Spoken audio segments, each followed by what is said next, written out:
بسم اللہ الرحمن الرحیم۔ ایک دن ایک بیوہ غریب بوڑھی عورت آپ رحمت اللہ علیہ کے آستانے پر اپنی جولی پھیلائے حاضر ہوئی اور فریاد کی، اے غریبوں کے مسیحا، میں غریب بے بس ہوں۔ 3 جوان بیٹیاں ہیں جن کی شادی کی عمر گزر رہی ہے، ان کے بالوں میں چاندی اتر آئی ہے۔ خدا کے لیے میری مدد کریں تاکہ میں اپنی بچیوں کی اچھے طریقے سے شادی کر سکوں۔ عورت کی فریاد سن کر دلوں کے مسیحا نے حکم جاری کیا کہ آج لنگر خانے میں جتنی بھی نظر نیاز اور روپیہ پیسہ آیا ہے سب اس بوڑھی ماں کو دے دو۔ خادم سر جھکا کر بولا، میرے شہنشاہ، آج نظر نیاز نہیں آئی، لہٰذا میں شرمندہ ہوں کہ اس بوڑھی عورت کو دینے کے لیے میرے پاس کچھ بھی نہیں ہے۔ بابا فرید رحمت اللہ علیہ کے چہرے پر اداسی کا رنگ لہرانے لگا تو بوڑھی عورت بولی، غریبوں کے مسیحا، میں تو آپ رحمت اللہ علیہ کی بڑی دور سے شہرت سن کر آئی ہوں۔ میں ہر در پر دستک دے کر ناکام ہو گئی ہوں اور آخری امید سمجھ کر آپ رحمت اللہ علیہ تک آئی ہوں۔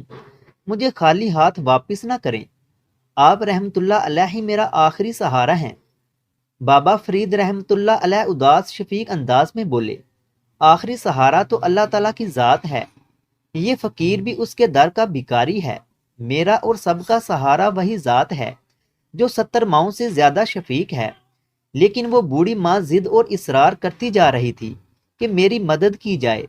میں کدھر جاؤں گی اگر آپ رحمت اللہ علیہ بھی میری مدد نہیں کریں گے؟ پھر دلوں کے مسیحا بابا فرید رحمت اللہ علیہ بولے، جاؤ جا کر مٹی کا ڈیلا اٹھا کر لاؤ۔ عورت حیران کن نظروں سے اٹھ کر باہر سے جا کر مٹی کا ڈیلا اٹھا لائی اور لا کر بابا جی کے سامنے رکھ دیا۔ بابا جی نے با آواز 3 بار سورہ اخلاص پڑھ کر مٹی کے ڈیلے پر دم کر دیا۔ اہل مجلس نے حیران کن منظر دیکھا۔ کن فایا کون کے مقام پر سیف زبان بابا فرید رحمت اللہ علیہ کی توجہ سے مٹی کا ڈیلا سونے کا بن گیا۔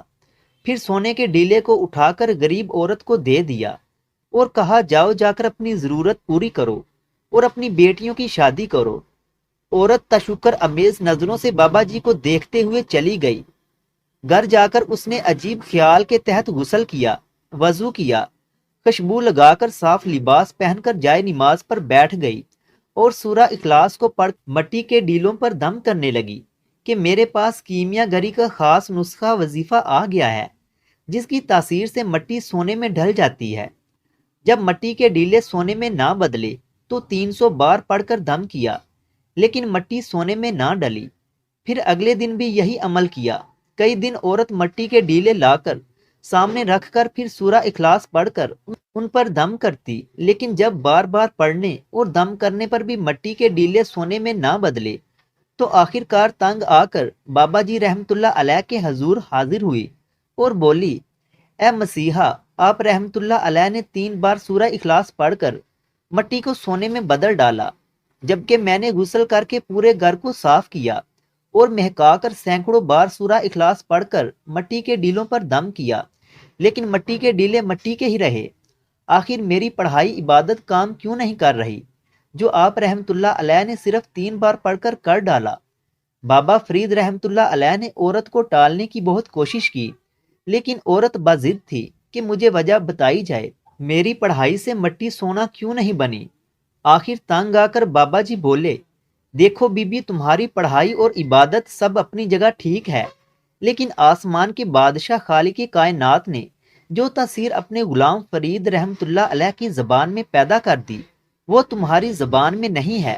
تمہارے منہ میں بابا فرید الدین مسعود رحمت اللہ علیہ کی زبان نہیں تھی۔ اگر ویڈیو اچھی لگی ہے تو اسے لائک کریں اور مزید ایسی ہی ویڈیوز دیکھنے کے لیے ہمارے چینل علمی روم کو سبسکرائب کریں۔ ملتے ہیں اگلی ویڈیو میں، تب تک کے لیے اللہ حافظ۔